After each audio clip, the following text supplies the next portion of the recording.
Utiliser une photo ou une vidéo où une personne est reconnaissable, que ce soit dans une communication interne ou externe, attention, ce n'est jamais anodin. Surtout depuis l'arrivée du RGPD. Aujourd'hui, on décortique ensemble les règles essentielles pour bien faire les choses et protéger son organisation. Alors, un visage sur un site web, sur un post LinkedIn, quelles sont les conséquences réelles? Eh bien, la question est beaucoup plus complexe qu'elle n'en a l'air. Dès qu'on utilise l'image d'un salarié, d'un client ou même d'un partenaire, ça engage immédiatement la responsabilité de l'entreprise, sur le plan légal bien sûr, mais aussi sur sa réputation. Ce n'est vraiment pas juste une formalité à cocher. Pour y voir plus clair, on va suivre un parcours en 5 temps. D'abord, on va se demander pourquoi est-ce si important. Ensuite, on regardera les bases juridiques, les piliers du droit.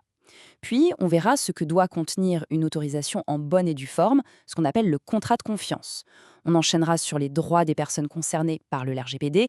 Et enfin, on terminera avec des conseils très pratiques pour le quotidien. Allez, première partie, pourquoi mettre autant d'énergie là-dedans? Tout simplement parce que l'image, c'est un peu une arme à double tranchant.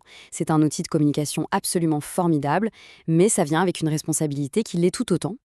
Et là, le contraste est vraiment parlant. D'un côté, quand on a une autorisation claire, nette et précise, on construit de la confiance, on se met à l'abri juridiquement et on renforce son image de marque.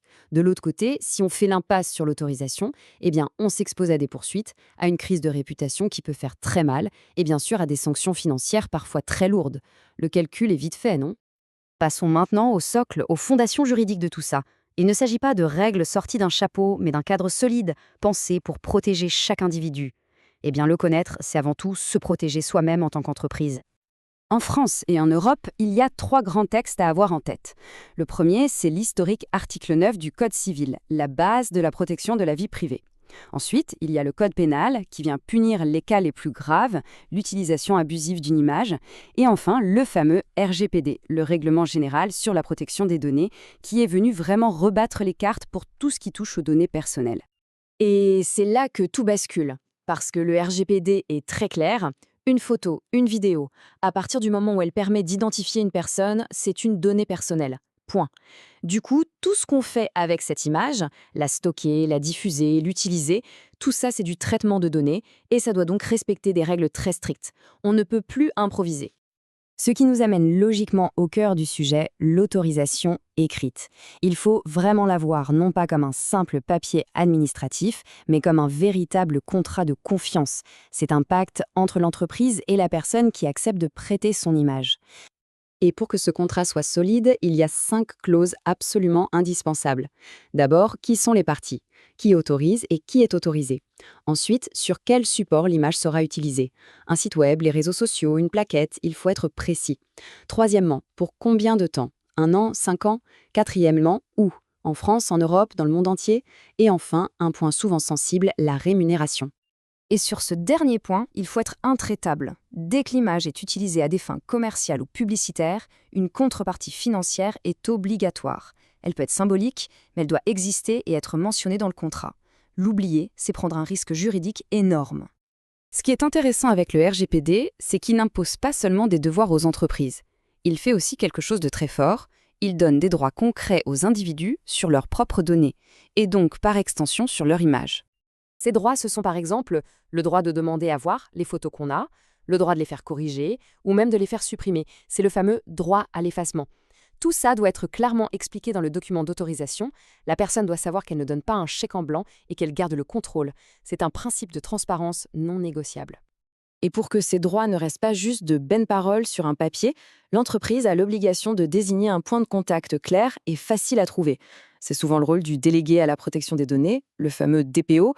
L'idée, c'est de rendre l'exercice de ces droits le plus simple possible. Bon, on a vu la théorie, maintenant comment on fait en pratique? Comment on intègre tout ça dans le flux de travail quotidien pour que ça devienne un réflexe? L'objectif, c'est de dépasser la simple conformité pour construire une vraie culture de la confiance. Alors voici quelques règles d'or très simples. D'abord, on archive les autorisations dans un endroit sécurisé, pas sur un bureau à la vue de tout le monde.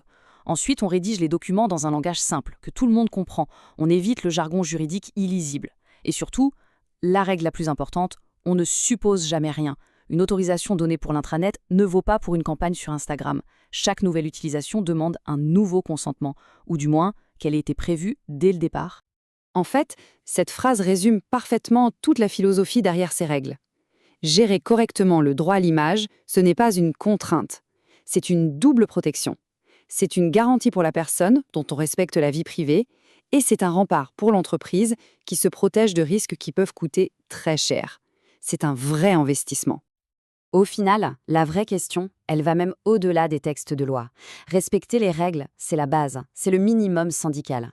Mais le véritable enjeu, c'est de se demander quel type de relation de confiance, basée sur le respect et la transparence, on a envie de construire avec ses équipes, ses clients, ses partenaires.